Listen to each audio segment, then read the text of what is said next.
That whole first strike warning, that was the first thing that happened that week when I prayed. But I didn't put it all together with that Isaiah 9:10 scripture.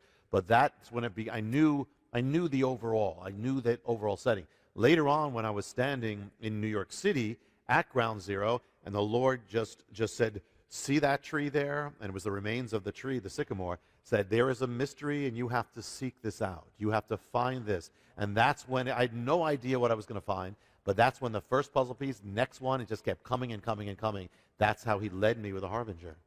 What did you think as you stood on your property and looked across and saw the Twin Towers on fire, saw them ablaze? Did you actually see them collapse? No, I didn't see them collapse. But I saw the smoke. This was going on for that night, for the next thing. For the days? Smoke going, yeah, for the day. You could see it from almost wherever you were. But how could, now listen to me, people, come on now. How could two of the largest buildings in the world disintegrate? How could they collapse? You know, you guys believe in miracles, but I mean, that's a miracle in a way. How could those buildings, by two airplanes hit them, how in the world could those massive buildings, you were there, your wife was going to be in that tower in a few minutes. My God, my God, my God. God trying to warn our, what is the name of those towers? Twin Towers. But what's the other name, the real name? World Trade Center. The World Trade Center. Could that be prophetic? Why would that be the building? I think so. They were the symbols of America's preeminence around the world of economic, global trade, all those things. When it came down, it struck the sycamore, which was the symbol of the beginning of America's rise financially. So this was a symbol, and then I believe a foreshadow, and this was the opulence of America. The World Trade Center was actually conceived in 1945 when we were at the peak, and it was to be we are the new center of the world, and so this is very symbolic. I mean, and that these towers also went up in the year 1973, year of the Shemitah, or that was finished, which is also the year that America began killing its unborn children. Yeah. The towers stood as a symbol of our glory, but it was also our shame. They stood for the years that this was happening, And so I believe it's very symbolic of what that was. They were symbolic towers, In the middle of the stock market. Yeah, the financial district, where also America began as a nation, where America was dedicated to George God. Washington stood there. All that, where the right on that was, spot. I mean, right on that right ground. where the trees came down. Actually, hit right there. Right. Yes. Yeah. Where America was dedicated to God, and where also that's marking the day when Washington gave the prophetic warning of what would happen if we ever turned away from God. This is so important because if you don't live in this book, The Harbinger, and understand it, you're going to miss what God's saying and what God's doing. That's why several million people have already gotten this book. Yes. You know what I think is a great idea? I think you should do it immediately, is get what we call a baker's dozen, which is a which gift is 13 books, and it's for a donation of $100 to the ministry. How many want to be a missionary sometimes? How many would like to preach and you don't preach? All of you can by this. It is written in this book what 9/11 was saying to America. And then the other book we have is The Mystery of the Shemitah. Yes. And this one here, and you can order this one also. And Yes. what do we send these out for? Well, individually it's $10 a piece, but we have the baker's dozen for both of them, which is for 13 for a donation of $100. Yeah, so you can get them to give out. This, I believe, beside the Bible, these are the two most important now books. These are the now books. This isn't a book. This isn't a book deal. This is what God is saying, because so many preachers, I helped start the prosperity movement. So I'm not mocking or knocking anybody. I helped put it together in the beginning. We all thought God wanted us to prosper more than anything on earth. That was back in the 70s and 80s, and the 80s were the, big, huge but what's prosperity happening, time. I believe, without a shadow of a doubt, the prosperity gospel is what the Bible refers to as the other gospel, another gospel. I believe it with all my heart. And you say, why? Because the love of money is the root of all evil. And believe me, it's true. And if people don't wake up and start truth, this is why the rabbis had to write this. This is why he went to the United Nations, the UN. This is why he went to Washington, D.C., and the federal building. And all these things, Rabbi, you have been called. And if people, you've got the guidebooks. And so help me, if one of these volcanoes go off, they're talking about 10 of them right now that could go off at any day. If one of them goes off, everybody's going to say, my God, what's happening? What's going on? If the things that we believe are going to happen, all the earthquakes, all the things. I mean, when I saw Progressive Insurance ran a commercial. Yes, an apocalyptic commercial. About the last day and said, to the end. Yeah, we'll protect you till the end, is what they said. And then they were showing the apocalypse, and they said, and they're looting in the streets. You don't hear that in your church. How come we don't hear Revelation in church? We got to watch it on a Progressive Insurance Company commercial. Mm-hmm. We got to go to the movie that you took us to that I didn't even want to go to see, but I went with my husband. But when you won't go to sleep in the movie, I'll tell you that. No, you won't. No way. The San Andreas fault. But I want you to get these books. Do that. Order the books if you don't have them. And give them to your friends. Get the Baker's Dozens and pass them out. Here's the other thing, and we talk about it often, and we're going to get into some amazing teaching with Rabbi in just a minute. But, we always talk about getting prepared with all of the products that we offer. This is a product-driven ministry. Jim has to give back to you because he is the ultimate giver. But the food is our ministry. Yes. Getting this food is not just our means to support. It is what we're to do. Yes. We're to get you ready. Yes. And we did have a church ordered $250,000 of food last week. $250,000 worth of food.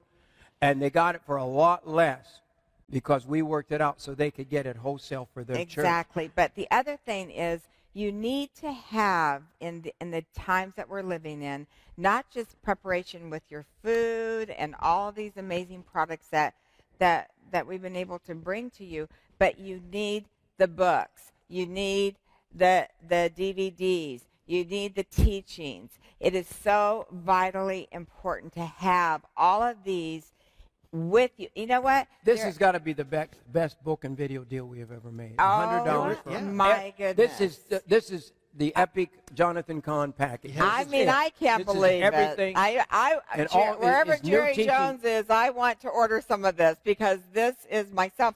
I can't even believe that we are offering all of this. First of all, I'm excited. Of course, I've read the Harbinger. I've read the Shemitah. I've watched your DVDs. I've sat on the set with him. I'm so honored and blessed.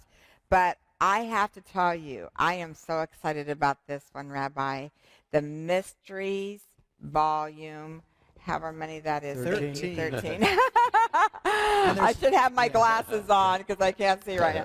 But I'm so excited to watch these. You'll get that for $55 or for the $100. You get everything. You get all the videos, all the books of the Rabbi. But if you want to do just the new Mysteries Volume 13 for a gift of $55. Yes. All right, Rabbi. Exciting. One of the messages in here is the mystery or the message of the twilight of the gods. Yes. That's intriguing. Yeah. The Bible speaks a lot of the gods. Now, God, there's only one God, but what is that about?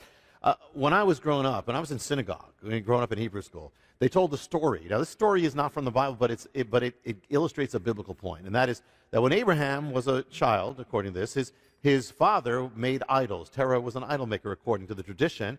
And so one day, Abraham smashed all the idols. And he left, except the biggest one. He left the biggest one and he put a stick in the hand of the biggest idol. His father came home and said, "What happened? What did you do?" He said, "Well, no, I didn't do it." He said, "The biggest one smashed all the rest of them." And the father said, "That's ridiculous. It's an idol. They can't do anything." He said, "Then why do you make them?" So now the thing is, now that's a story, but it illustrates something. From the beginning, the Jewish people and God's people are called to stand against the gods of the age and stand against idols. Moses had to stand against the gods. Daniel had to stand against, look how the gods, the Maccabees, all of them.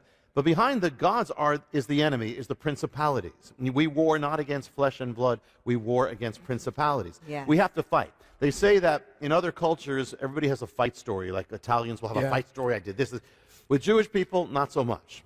You know, that we don't really have fight stories. They say we have almost fight stories. And that is if the person said one more word, I would have done it. But nobody knows what the word is. So, I'll share my almost fight story. You know, I was a kid, and the teacher blamed me in front of 2 classes that I was responsible for talking. I was responsible for everybody staying late. So when I got home, there were people, they said there's 3 people come off the bus and say, "We're going to beat you up now." I said, "Now, what do I do?" You know, I said, "Listen," I said, "I would love to get into a fight right now, but," I said, "I'm wearing shoes. I have to go inside and change them." And they said, "Okay." So I went inside, took off my shoes, sat down, relaxed, watched some cartoons, and that was my almost fight story. If they said one more word, though, I would have done it. You know, so I don't look for conflict. I don't look for fights. I don't but we must. You know, Menachem Begin told me, with tears in his eyes, he said, "All we want is peace." Yeah. He said, "We don't want war. We don't want to hurt anybody. We don't want to fight anybody." He said, "Just basically, if they just leave us alone and let us live, we want peace." Yeah, that's it. That's it. Yeah, they So said that is the Jewish spirit. Yes. Yeah, I think Netanyahu said, if we lay down, if the Arabs lay down our enemies lay down their arms, there'd be peace. If we lay down our arms, there's no Israel anymore. They want There's peace, death, of yeah. course. Yeah. Yeah, but the thing is that the Lord calls us to fight. I don't like conflict, but there's a reason for this. I was in the congregation, and I was playing the piano because I was doing the altar call. At that time, I used to do the altar call. I'm doing the altar call, and a guy walks up on the stage. We didn't have really good security. They kind of just watched it. Oh, that's interesting. A guy's walking on the stage. Yeah. Well, the stage comes over to me as I'm doing this. I'm We've doing the been altar there. call, and he says, "I came here to kill you." He said, at the service. And I'm like, now I'm hitting the wrong notes. I'm going, okay, could you wait? Let me just do the altar call first, And I did that. He said, no, I came here to kill you. I came here, I was on a he said, he was a Satan worshiper. He came to the congregation. He said, as he came, he was struck by God. He said, he got up on the stage and he kneeled down and he asked repentance, forgiveness for the entire congregation. This is not, we are in a fight whether we like it or not. When I said yes to go to India, all hell broke loose in the ministry. People went crazy. Everything went crazy. By the time when I was heading out to the airport, our tickets had disappeared. The money had disappeared. There was no tickets. I went there. I was on a plane to India. As we take off, I'm watching out of the window. Pieces of the engine are falling out. Oh. And they made an emergency landing. Then finally we got to India. They take us to the Taj Mahal. We're heading back in a car. It's just like the second day. Everything is foggy, and all across the road there are carts turned over. There are trucks turned over. It was all over the road. And the guy our taxi is racing. We ended up crashing into a truck, being dragged through that time. And I looked. Later on, I was looking at things about India, and it said that very place where we were is traditionally the home of the god Krishna. And Krishna, what he does, according to the mythology, is he turns over carts and four-wheeled vehicles.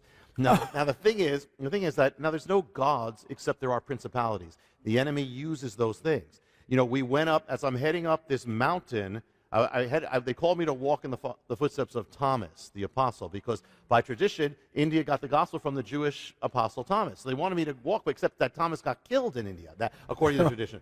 And this was a time when Christians were being killed by radical Hindus. So it was danger all around. Every moment, it was only God's grace that we came out alive. They called me to go up the mountain where he got killed. And as I'm going up that mountain, the guy stops me for a minute. He says, God told me, he said God called him to go across and preach a message throughout the city. He said, God said there's a curse on India for the rejection of the gospel and the Jewish blood shed in this place. He said, but God said a Jewish man has to come back, go up the mountain, and not get killed. I said, well, that's good. I have to go up and not get killed.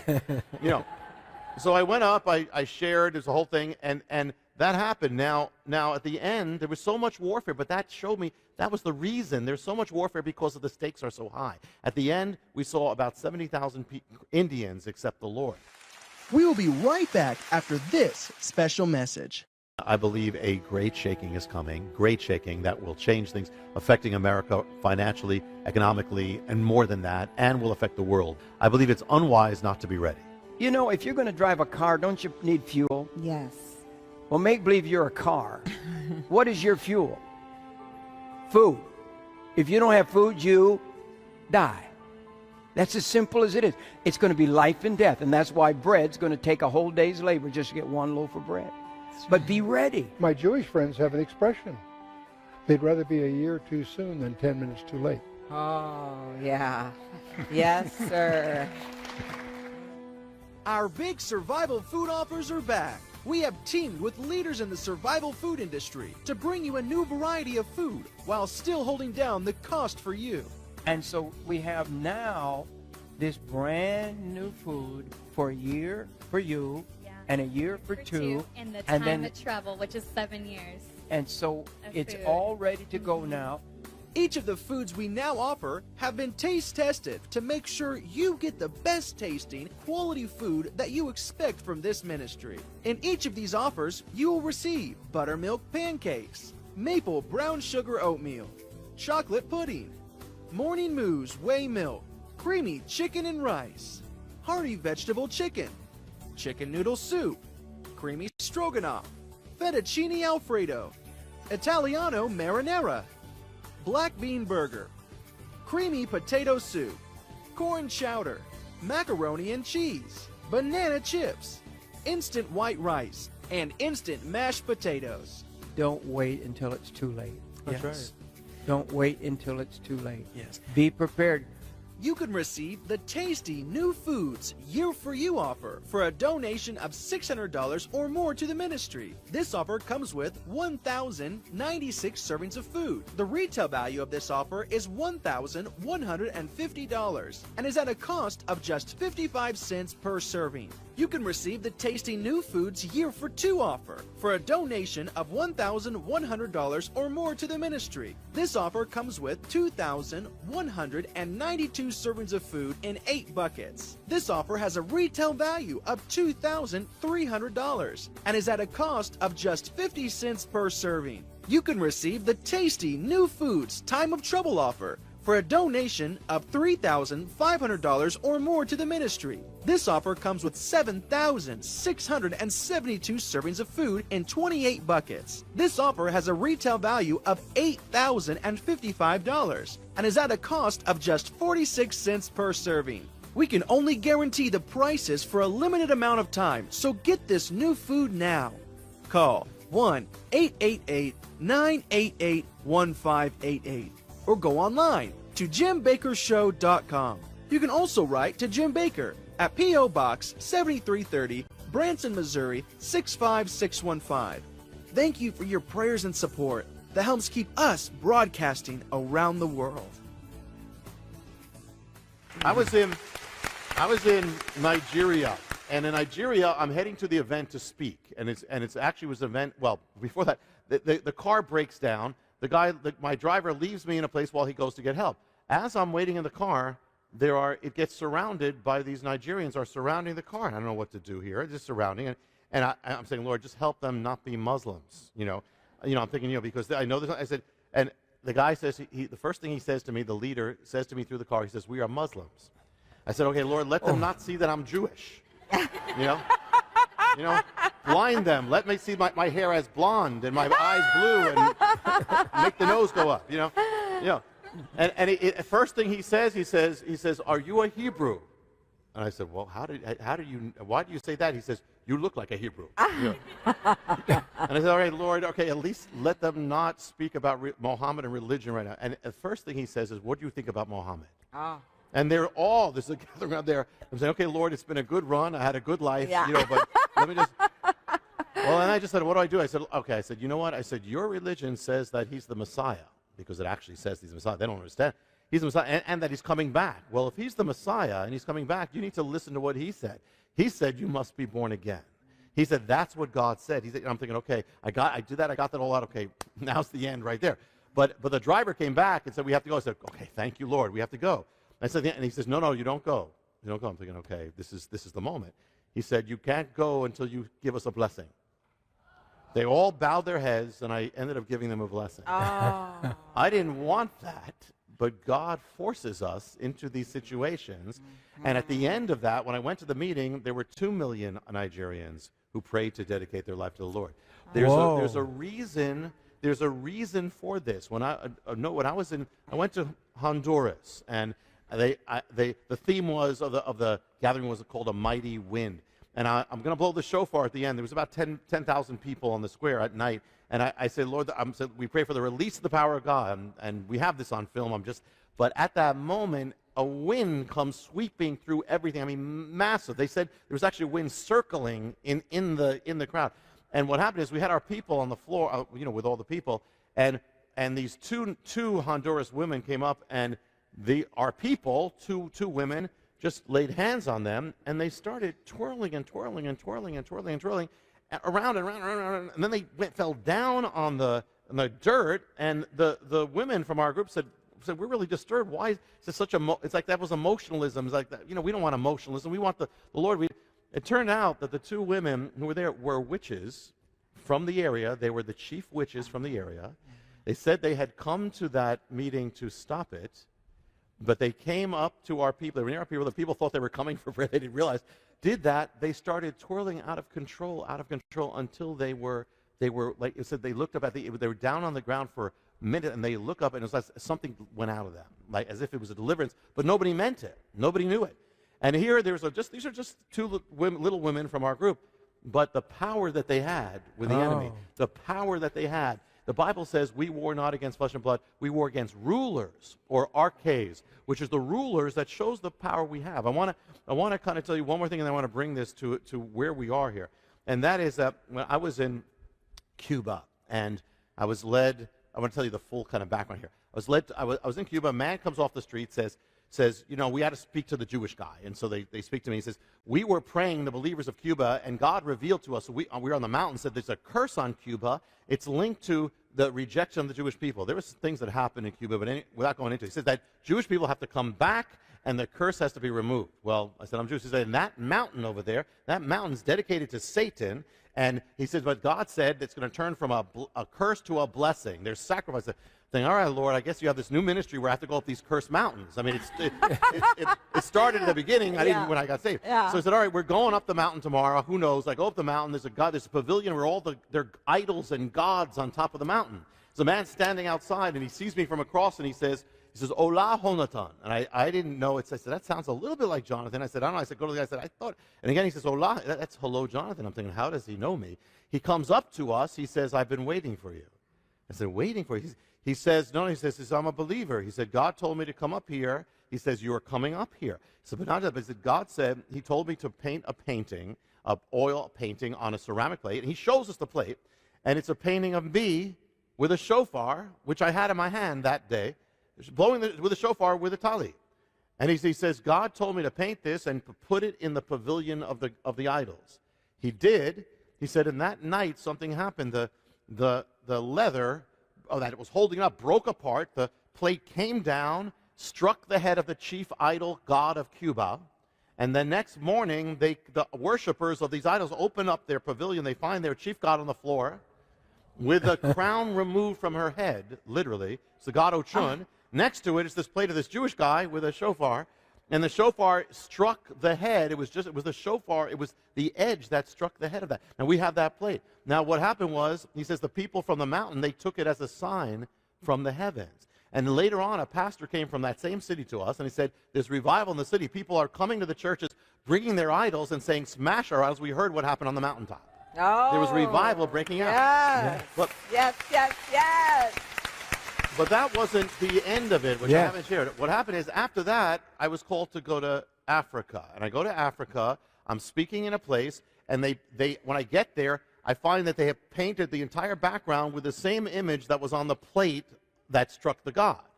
And so the same image of me blowing the shofar.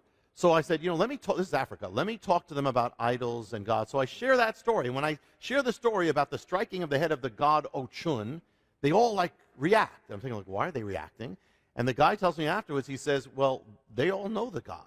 He didn't, the goddess. Said, this state in Nigeria is named after the god. It's called Oshun, the entire state. You're in that. God brought me to that state of this thing. And then what happened is there's a man in Nigeria who's called the Oni of Ife. He's like the pope of all these all these Santeria, all these religions. I mean, he's the pope. They consider him a god. In fact, senators bow down to this guy. While we're having a meeting, he comes into the meeting with an entourage. He comes in, but he gets up on the stage and he says, I am renouncing my title as a god. There's only one God, literally. He says it, they take a picture right under where the shofar is on his head, where it struck the head of Oshun. And he removes his crown, basically, there. And it made the headlines. I called him up at the end. I said, you want to help me with this? I do the Aaronic blessing. They snapped the picture, went all over Nigeria. Now, the last thing is the next day, they said, well, the shrine of Ochun is here.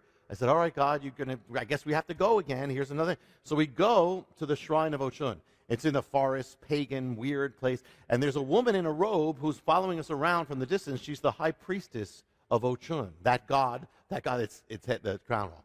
And so she's following us. So I said, before we leave, someone tells me, I said, we got to go to her. We got to go. So I talked to her at the end, and we have a translator, and I'm talking to the high priestess of Ochun. And the high priest, I'm sharing. Finally, at the end, I said, do you want to accept the Lord Jesus? She says, yes. So here's the high priestess of Ochun, bows her head. I lead in a prayer of salvation. It's the longest altar call I ever did, because she was dedicated from an infant to this. I said, I renounce this, I renounce this, I renounce this. And at the end, I look up. She looks up. She's glowing. We have a picture of her. She's glowing. Her attendants also prayed the prayer. I didn't know that. And she's just glowing. I said, now you don't need this anymore. God, the living God, is going to speak to you. God will touch you. He said, you don't need to, you have the oracles of God in this book right here. I said, I just opened it up, just as a child. I said, open up and open it up to the people who dwelt in darkness have seen a great light. Oh, wow. Thank you, Lord. Now, what I'm saying here is this. I didn't plan those things. This is the thing. God has called us to stand against the gods of the age. Yeah. In America, they don't talk about idols, but the idols are just as real now. There's political correctness. There's the thing that happens is this. If Moses did not stand, nothing would have happened. We cannot accept. The enemy wants all to bow down before him. He's the one who wanted Messiah to bow down.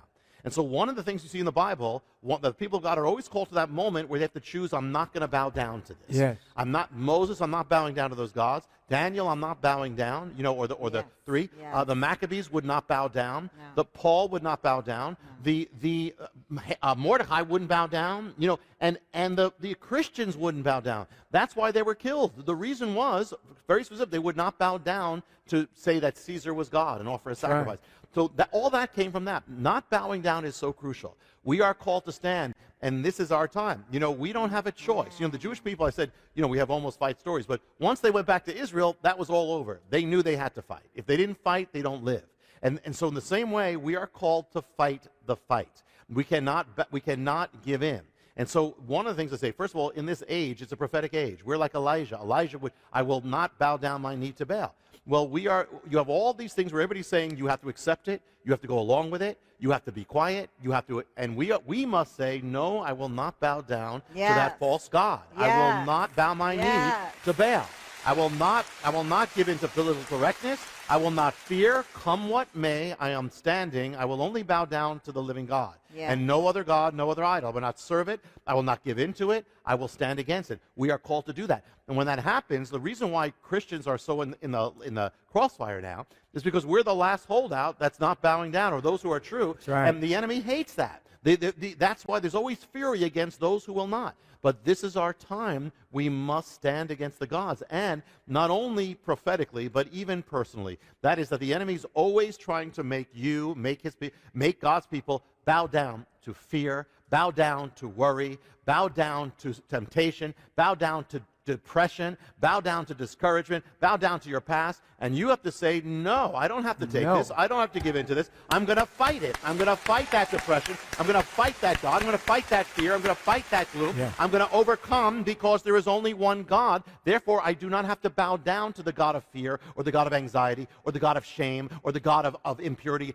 I can overcome all those things because I have the living God. And the other thing is, one last thing here, great. is that the other thing we got to know about the enemy, and we were sharing this before, that is that when the enemy always attacks God's purposes, so he will especially attack before the big things are coming of God. He attacked Moses when he was a baby, attacked Messiah when he's a baby. He attacked the church when it was beginning. He tried to stop Israel from coming into existence by the Holocaust. I mean, that was fury because of what God was going to do. So the thing is, we have to realize something. If you're in God, main thing is just be in God's will. But if you are in God's will and you're being attacked, you're being harassed, you're being threatened by the enemy, do not fear. In fact, be encouraged. It's a great sign. It means God has something great for you. The enemy doesn't waste his time. So he knows what God has for you. Be strong and overcome, and you're going to enter into what God has. Oh, this is amazing. Wow. So this whole message is in this volume that you can order today, I too. could just touch on it. The Twilight of the Gods. I love it. We need the power over it. Because he said we can have the power over these evil spirits. Yes. And, it says, I will fear no evil. What does that mean? We say it. But we are not supposed to fear any evil. Because then we're giving credit to it. We're saying it's stronger than God. Giving place to it. I will fear no evil. I will not give it. Evil is going against me. I will fear only God. And therefore, because he's on the throne, not evil. That problem is not on the throne. Yeah. I'm not going to bow down to the problem. I love it. Not bow down. And I think one thing, Rabbi, we talk about idols and all of this. The thing is, I believe so many Christians think about idols and idol worship as in, the Bible days of putting up, the gold and stuff, all of that. But what you just spoke about are the idols that are so-called in our lives, the fear, the worry, the anxiety, the depression, literally, those are idols. We don't think about it as such. I mean, even that, we might think, okay, money, but we know that. But even that, an idol is, number one, anything you are focusing on more than God. Whatever you're valuing more than God, whatever you're dwelling on all the time, whatever you're looking at all the time, whatever is motivating you to do what you're doing, whatever is prompting you, whatever you're afraid of, or whatever your reverence, all those things are idols. So we have to have no idols in our life. We have to be free of that. Yes. That we can serve God. Yes. The Hebrews had to come out of Egypt. Why? He said, that they may serve me. In order to serve God, we got to get rid of the idols, always. But that's also an idol too, even things like fear, even things like depression, even things like anxiety, even things like that problem we're focusing on. Right. All these messages are on the new volume 13.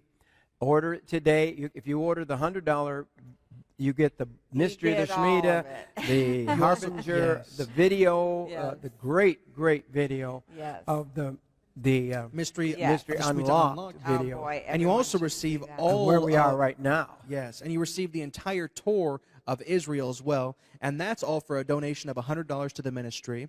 Or you can have just the Mysteries Volume 13, which is those 9 DVD set, for a donation of $55 to the ministry. This is probably one of the most amazing offers of video and audio, and the things that are written as well, his books. So order that right now. We'll be right back after this special message, and we're going to talk about the mystery of the ghost kingdom. So don't go away.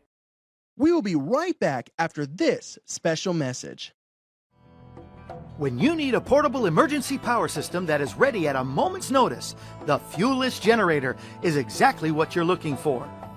If I thought an EMP bomb was coming, or if I thought there was going to be a big storm or a big problem, I would want one of these in my house. Something is going to happen in 2015 that is going to change how we view our system, how we view life. And when that something happens, you're not going to be able to get a fuelless generator. It's going to be impossible to get a generator. I'm really enthralled with this device. It's an elegant technology. With every storm we've had this winter, I just pull the thing out, I set it up in the living room, I run some extension cords into other rooms. I even ran my 60-inch television off it.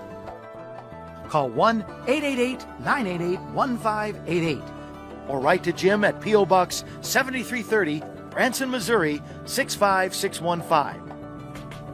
It's such an incredible offer. For example, this is for a donation of $2,500 to the ministry. And the unit just by itself is a retail value of $2,500, but you're also going to get a solar panel, which is a retail of $500, then the 20-foot extension cord, and that retails for over $50, and then the crank, which is a retail of over $200. So it's an absolutely incredible savings. A lot of people ask me to endorse stuff and all that. This is the only thing I have been endorsing like this. I fully believe in this product. Wow. But can you imagine in the pitch darkness that you have light? You can also go to the website JimBakkerShow.com. Thank you for your continued support that helps keep us broadcasting around the world.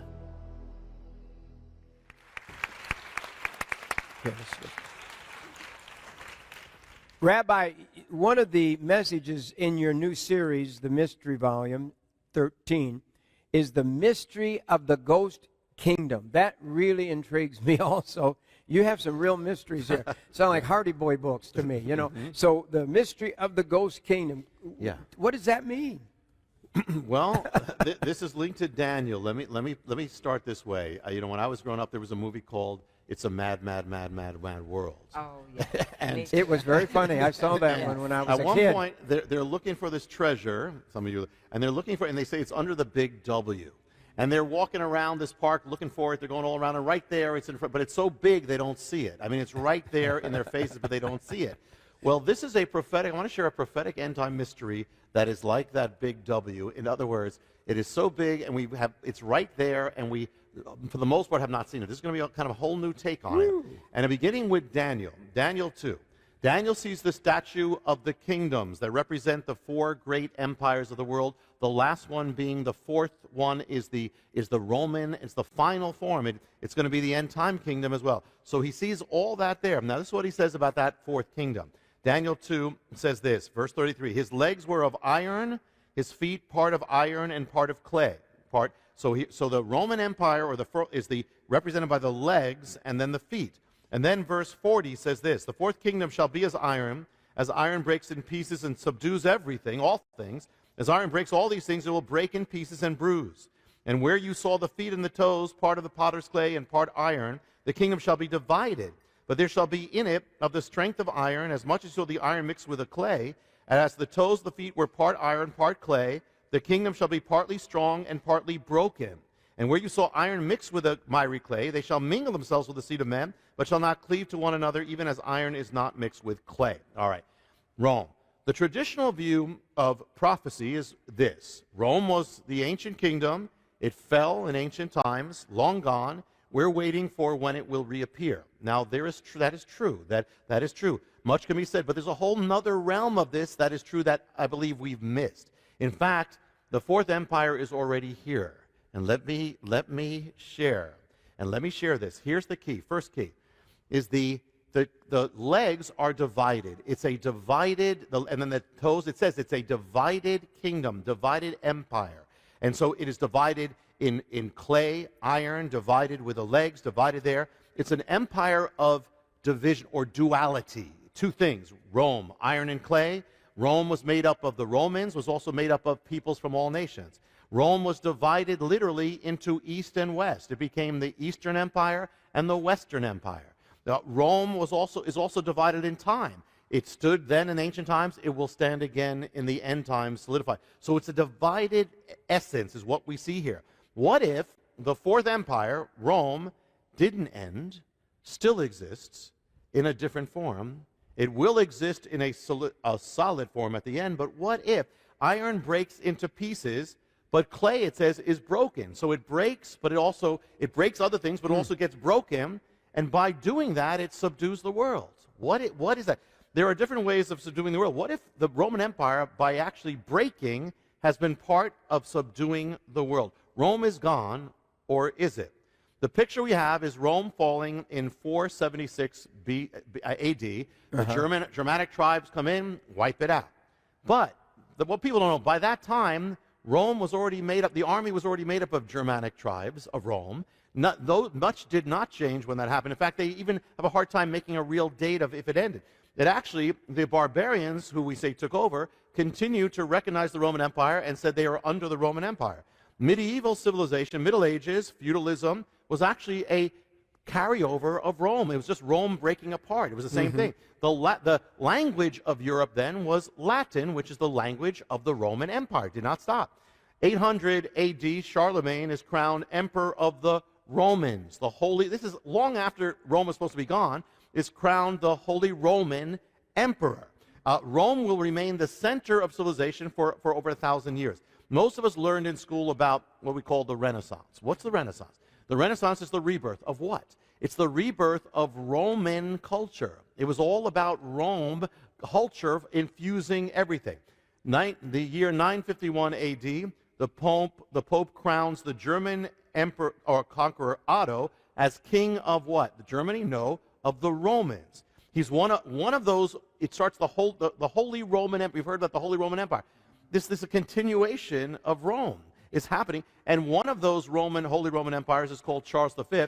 One of his little piece of land was part of America. Now, America under this emperor of Rome. Now, this is the fourth beast, but it goes much farther. What's happening is that Rome actually did not end. I mean, in one sense, it spread through the world. It's been spreading through the world. Wow. It's been leavening the world. You can travel the world and look at capitals of the world, and all over you'll find their buildings are made to represent Rome, all over the world.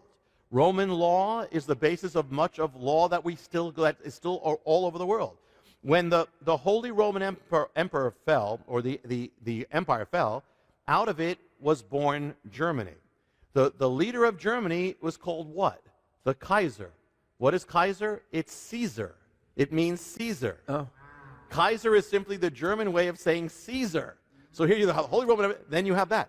20th century, the century of fascism, totalitarianism. Where does that begin? Begins with Mussolini. What was he trying to do? What was it? It was the revival of Rome. Hitler followed it for Nazi Germany. Where do you get the word fascism from? The Roman fasces, which is the symbol that Rome came up with, by which where they spoke of total absolute authority. That's all again Rome. Here's another thing. The Roman Empire morphed into a spiritual form, which we know as the Roman Catholic Church. In a spiritual form, the popes reigned. They ruled as what? What's their title? Pontifex Maximus. What's that title? That was the title of the Caesar of Rome. The emperor of Rome was the Pontifex Maximus. They took that from the same leader of Rome. The diocese, that's how Rome divided up Rome into dioceses. Well, through the Catholic Church, it divided up, the world has been divided up as the Roman Empire. Now, I'm not saying people in the Catholic Church know this or that's the point, but this is all the same, the continuation of the same thing. What language? Latin. From Rome comes the idea of the global state.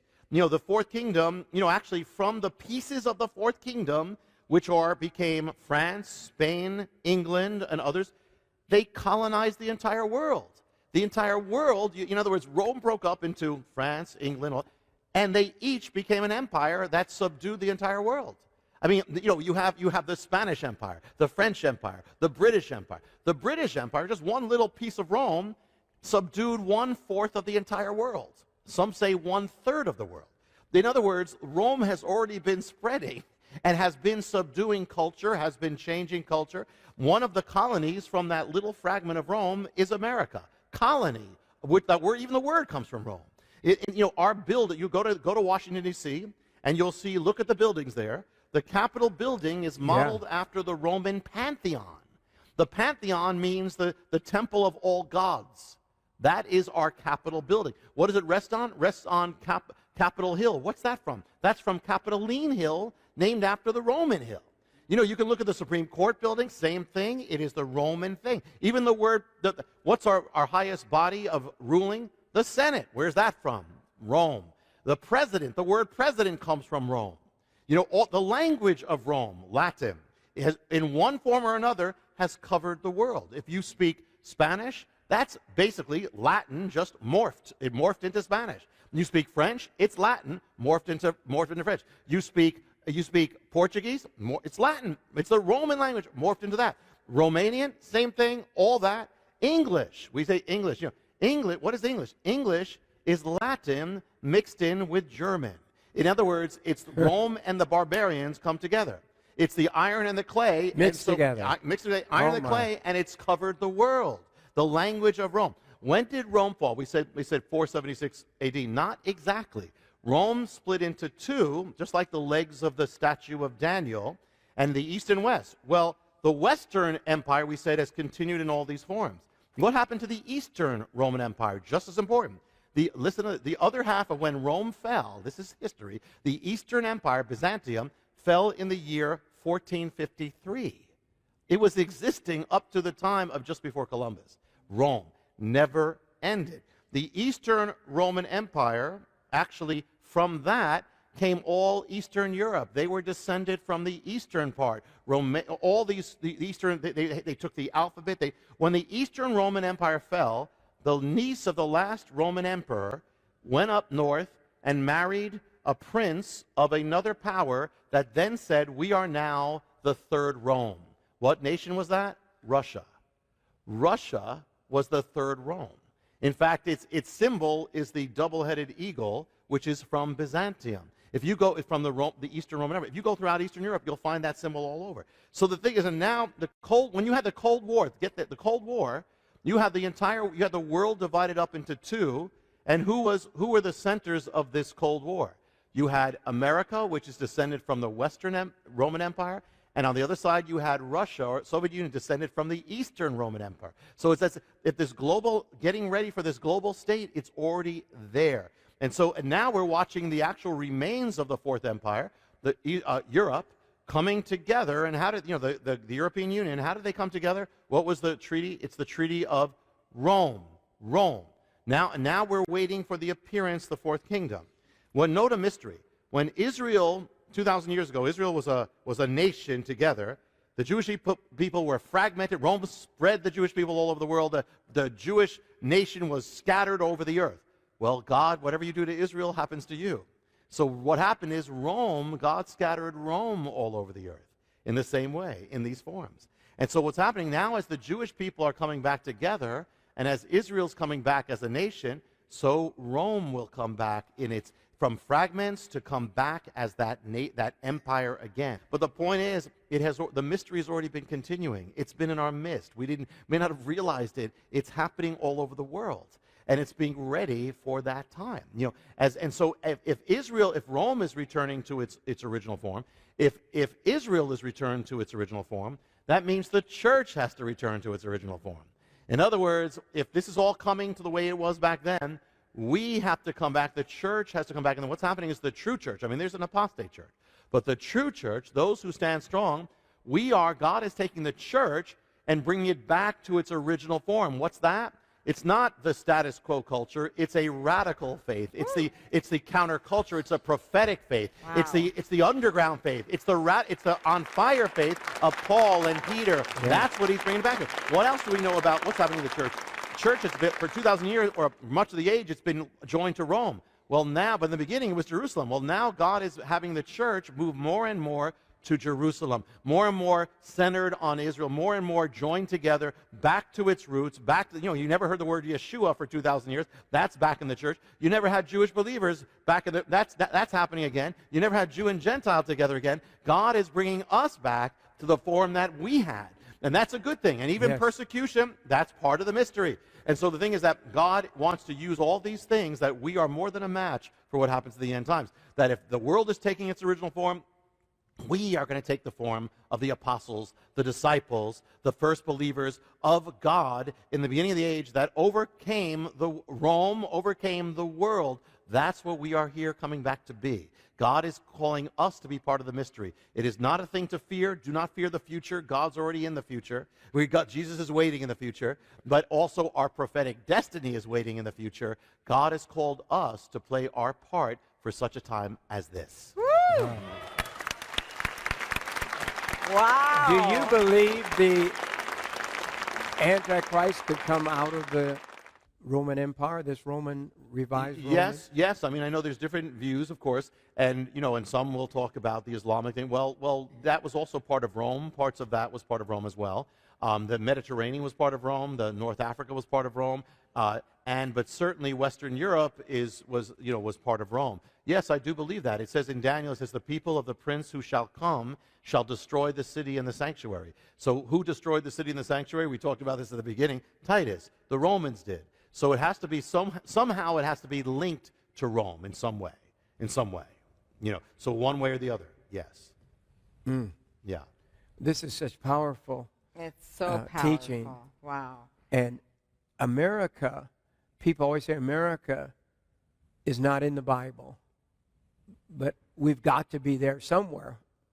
So we are part of the... Well, we're part in several ways. I believe, there are people who believe certain things are, but we have to say there's no specific reference saying specifically America as the head of nations, which means something. Doesn't mean it's not important. It means that we will not end up being the head of nations is what it means. In the end times, we're not the leading thing. There are different references that people believe can be linked to us, and we're part of the picture, certainly.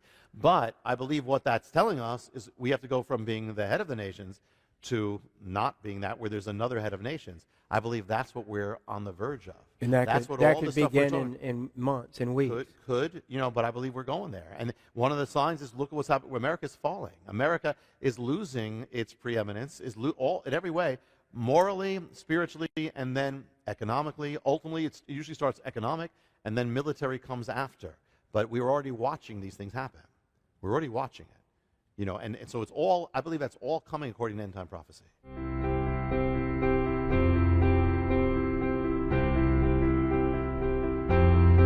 Hide me under the shadow of your wings. That's Cahn. Same thing that he wore. It's wings, but it's also that.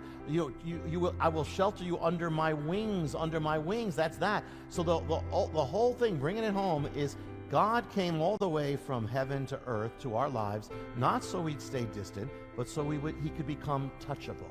It's the way back to Eden. He is the way back to paradise. He's the way back to healing. He's the way to get out of the curse. Touch him and the curse goes. Touch him, it's like you're going back to Eden. Through him, the curse is gone. The infirmity is dried up. The crippling is gone. The emotional things are gone by touching the wings of God. Yes. The wings of God. 1-888-988-1588, toll free, or Post Office Box 7330, Branson, Missouri 65615, or our new expanded website with all the ordering right there. You can just go right there, right, Laura? Right. JimBakerShow.com. Simple as that. God loves you. He really does. Bye-bye for today. Bye-bye. We love you. Thank you, Rabbi. Thank you, my friend. You were great. You were terrific. Great. Powerful. The enemy wants all to bow down before him. He's the one who wanted Messiah to bow down. This is a real thing we're in. This is a real fight. And when the end times we can progress, it's going to get even more so. You have all these things where everybody's saying you have to accept it, you have to go along with it, you have to be quiet, you have to, and we must say, no, I will not bow down to that false god. I will not bow my knee to Baal. I will not give in to political correctness. I will not fear, come what may. I am standing. I will only bow down to the living God. But you need the books. You need the DVDs. You need the teachings. It is so vitally important to have all of these with you. You know what? This has got to be the best book and video deal we've ever made. $100. My goodness. This is the epic Jonathan Cahn package. I can't believe everything. it. Wherever Jerry Jones is, I want to order some of this because this is myself. I can't even believe that we are offering all of this.